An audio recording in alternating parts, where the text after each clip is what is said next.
Crocodile paradox. Let's say I stole your cat.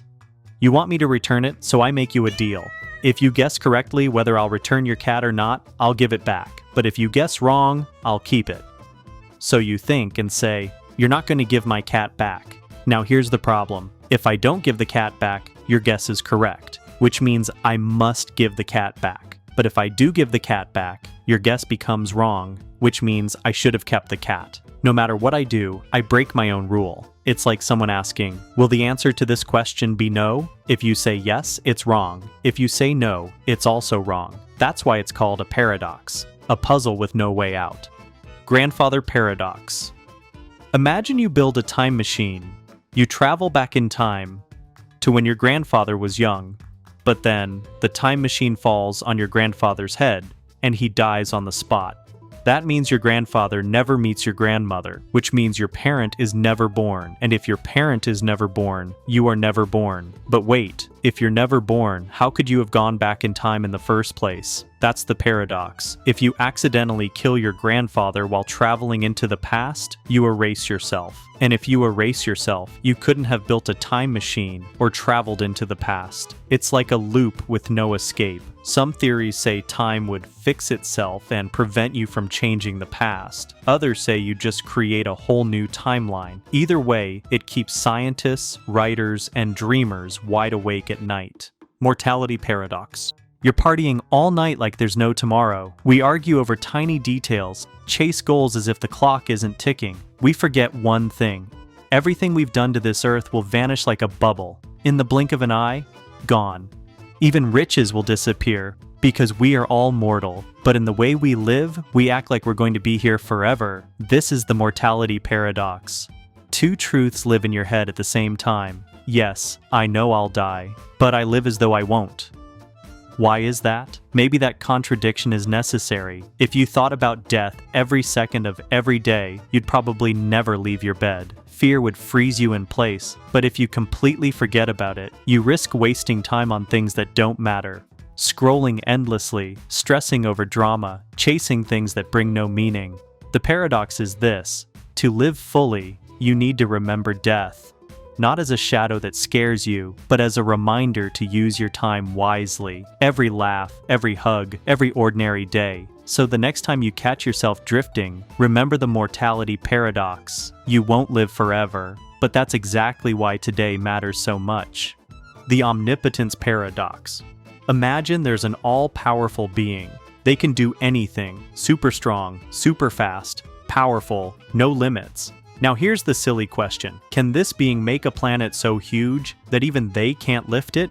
Think about it. If the being makes the planet, then they can't lift it. That means there's something they can't do. But if the being can't even make the planet, then there's also something they can't do. Either way, it looks like there's a limit. So can an all-powerful being really be all-powerful? That's the paradox, a puzzle with no clear answer. Philosophers have argued about this for centuries. Some say it's not really a problem at all, because making something too big for you to handle doesn't make sense if you have no limits. It's like asking, can a square be a circle? Or can 2 + 2 = 5? Those questions don't actually work because they're contradictions. So maybe all-powerful doesn't mean doing absolutely everything, including nonsense. Maybe it means doing everything that's actually possible. The omnipotence paradox doesn't solve the mystery of infinite power, but it does teach us something. Sometimes the questions we ask can trap us, not because the answers don't exist, but because the questions themselves don't really make sense.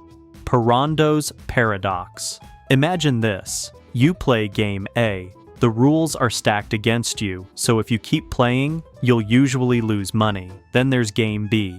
Different rules, but it's also a losing game. Two bad games. No way out, right? Here's the surprise. If you play them together, switching between game A and game B, suddenly you can start winning. That's Parrondo's paradox. Two losing strategies combine into a winning one. Why? When you mix them, switching between A and B, the weaknesses of each game cancel each other out. Game A is bad, but sometimes it puts you in just the right position for Game B to give you a better chance of winning. Game B is bad too, but sometimes it sets you up so that Game A works in your favor. So when you alternate, you create new patterns that don't exist in either game alone. Instead of both games dragging you down, they actually lift each other up. That's why you can win.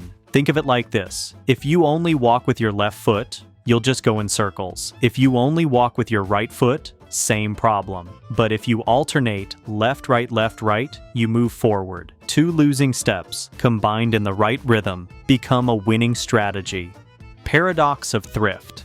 Imagine a town where everyone suddenly decides, let's save all our money. Sounds smart, right?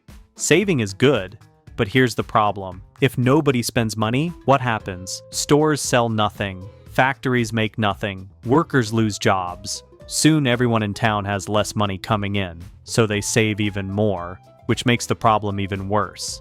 This is called the paradox of thrift.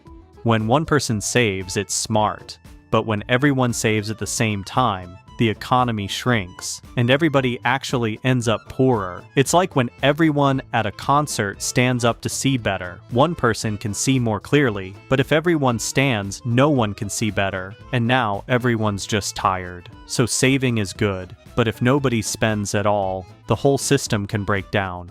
Knower paradox.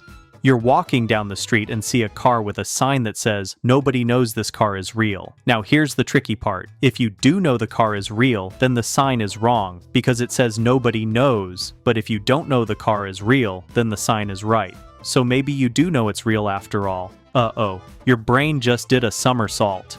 This is called the knower paradox. It's like a riddle that traps you no matter what answer you give. It shows how sometimes words can play tricks on your mind, and what we know can get really confusing.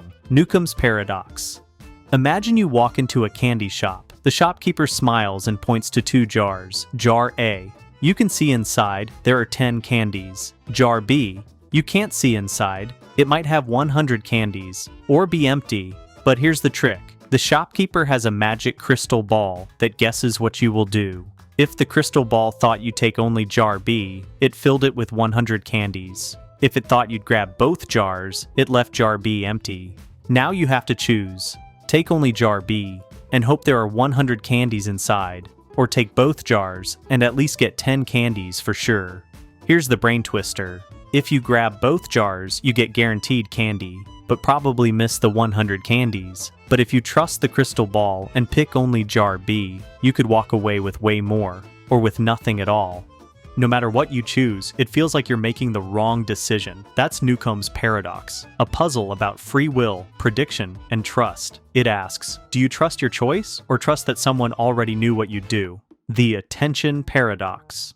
Have you ever tried not to think about something, and then you can't stop thinking about it? Like if I say, don't think about a pink elephant. What's in your head right now? Yep, pink elephant. This is the attention paradox. The more you try to ignore something, the more attention you actually give it. It works with thoughts, feelings, even people. If you try super hard to ignore a worry, it often grows louder in your mind. It's like trying to push a beach ball underwater. The harder you push, the more it wants to pop back up. So sometimes the best way to deal with something isn't to fight it or ignore it, but to notice it, accept it, and then let it pass. That way, it loses its power over you.